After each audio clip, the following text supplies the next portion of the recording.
ng mga butas na damit. Yeah, ito ang aking bilan ng mga karayom, sinulid, kung ano-ano pang ginagamit sa pananahi. Yan.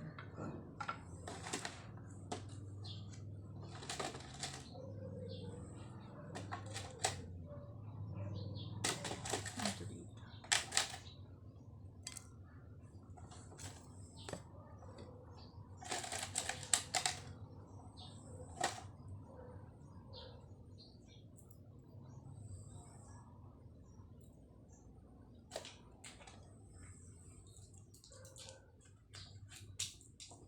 Tahi muna tayo.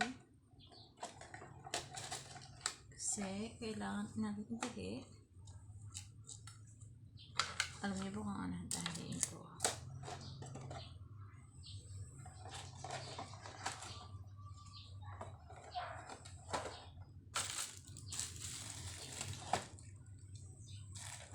Yung naman aking tahiin, yan guys. Ito. Ang gula ng hair. Ang palda ni Sia. O ayan, dahil sa kanyang katabaan, niya. Yes, yung natin yung hair natin. Kasi nag-live na lang talaga ako nang walang ayos yung hair ko. Walang saklay-saklay, sungarag, no? Walang pakaalam sa itsura, basta makapagbibigyan, no? Okay lang, ganun talaga ako maganda, charot. Ayan guys, so dahil sa sobrang katabaan niya, ayan. Oh, ayan. Natanggal yung ng C4, ay ng hook ng kanyang palda. Nakailang bili na guys ng siya ng palda. Bilis tumpra. So, ang ginawa, ayan, pinatahian na lang siya ng palda na degarterize. Kasi pag hindi degarterize, naku, ilang buwan niya lang magagamit. Putok na sa kanya yung palda.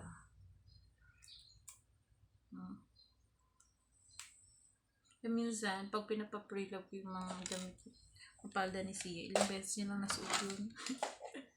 Hindi siya gamit na gamit. No? Ayan.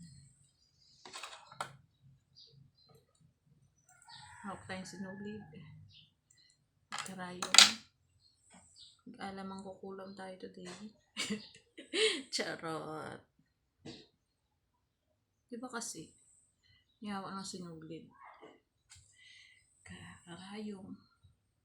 Makukulam. Joke. Nawala naman kayo.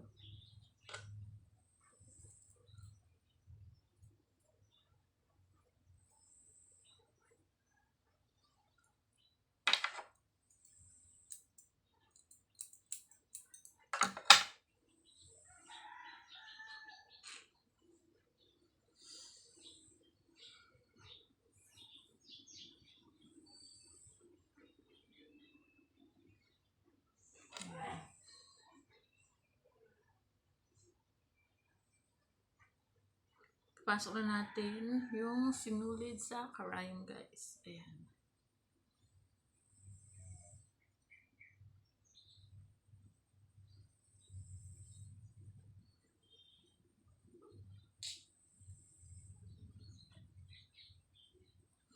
Anyway, guys, share na naman. Nandito na naman yung impacta pala. Impacta, nandito na naman. Sabi ni CEO. Dito na naman. Uwi ko. Kahit siya visit eh, no?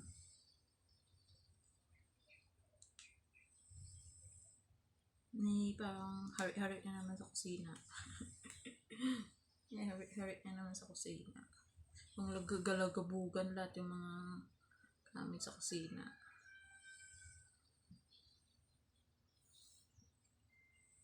Kala mo pag may-ari niya yung kusina.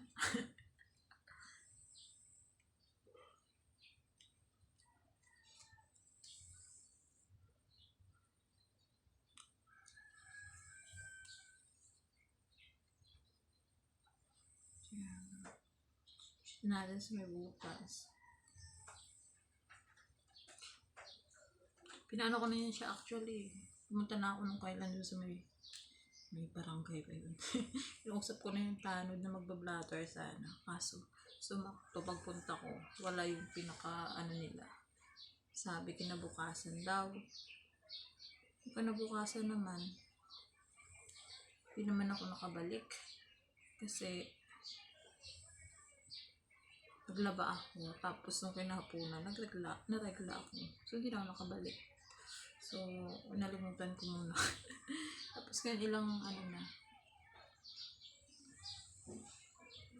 So, pag inulit niya na lang ulit, tsaka na lang, mismong araw na ginanon na niya naman ako. Mismong araw na yun ako pupunta ng barangay.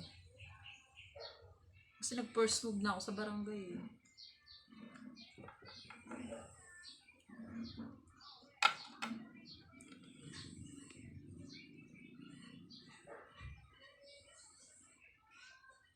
Kaya ako lumaban basta nasa tama ako. Charot.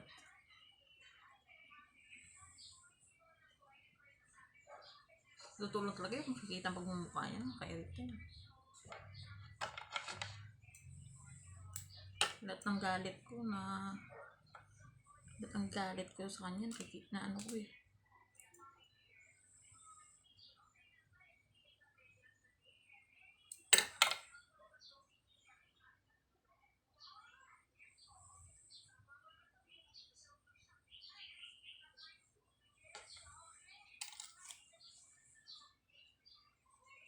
Ayan. Okay na siya guys.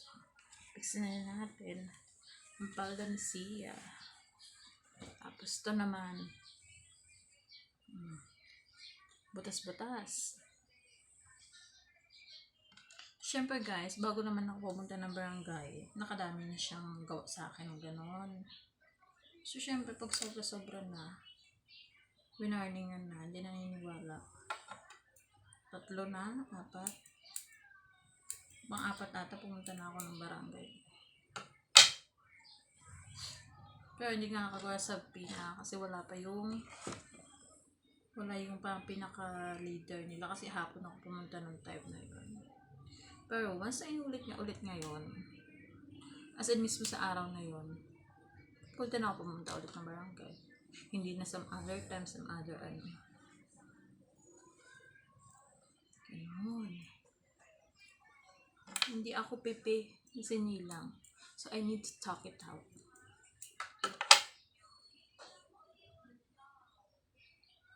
Kahit mabuwisit pa sila sa akin. Dahil sinira niya ang mental health ko, charot. Hindi naman mental health. Oo, parang sinira niya. Kasi sinasabi niyang baliw ako eh. So,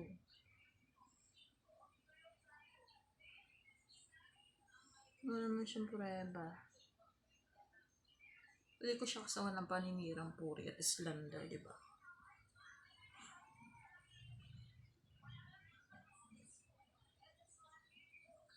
Hindi pwede manahimik ka na lang pag inaagrabyado ka. Na lumaban ka. Kasi masasanay eh.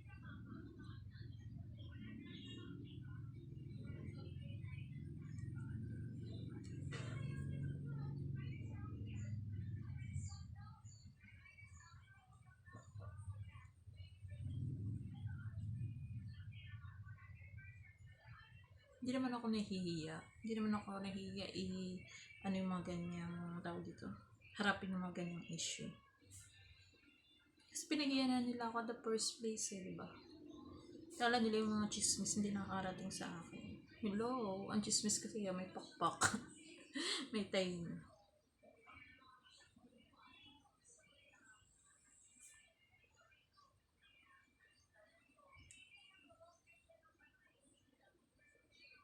Diba?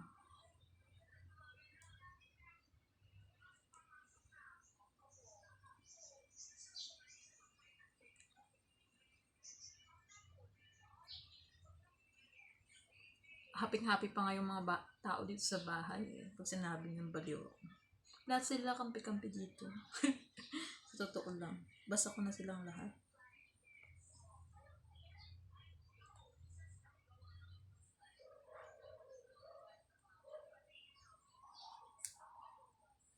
Nihiling ko na lang sa Diyos. Sa kanila nangyari sa akin. Ano pinangyari sa akin? Secret.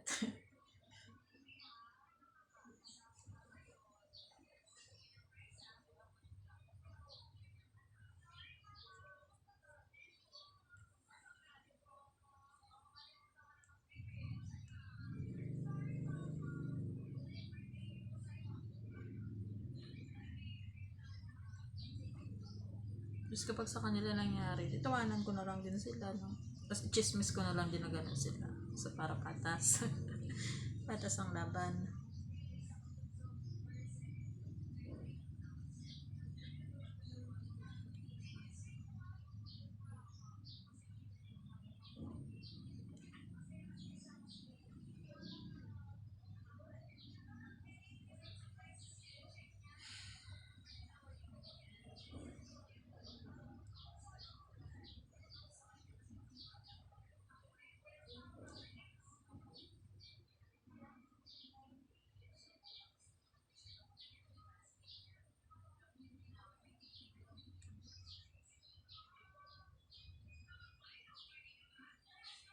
Pero pa sila minsan ikwento sa iba. Sabi nila, ay, kaya ganyan yung posting kasi baliw yan. Hello, pinapost ko yan para matauhan kayo. Dahil sa loob ng bahay, ako lang nakakita ng tunay ng pagkatao. Hindi ko sino man dyan mga sa labas. Kasi pag nasa labas kayo, pwede kayo makapagplastikan. Pwede kayo makapagkapwa-tao.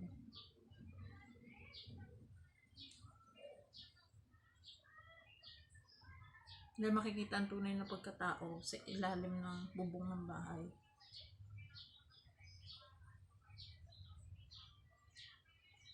Malalaman mo lang kapag nakatira kayo sa loob ng bubong ng bahay. So, kapag isang bahay, no? Makikita mo lang ng isang araw din sa may labas ng basta pwede naman makapagplastikan, maghihinyango.